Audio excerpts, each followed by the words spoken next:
A big development this morning. Lawmakers agreed to a compromise on special education funding, and now we know what comes next. Earlier in the week, you might remember the governor planned to veto $43 million in funding for schools. And your reporter, Olivia Schuler, is now joining us from the Capitol this morning to explain this new agreement. Olivia. Hey guys, good morning. Well, lawmakers have agreed that $43 million for special education funding will now come from the state's surplus.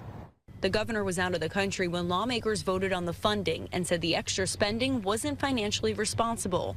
Lawmakers originally planned to override the governor's veto, but now that's no longer necessary since agreeing to take from the state's surplus.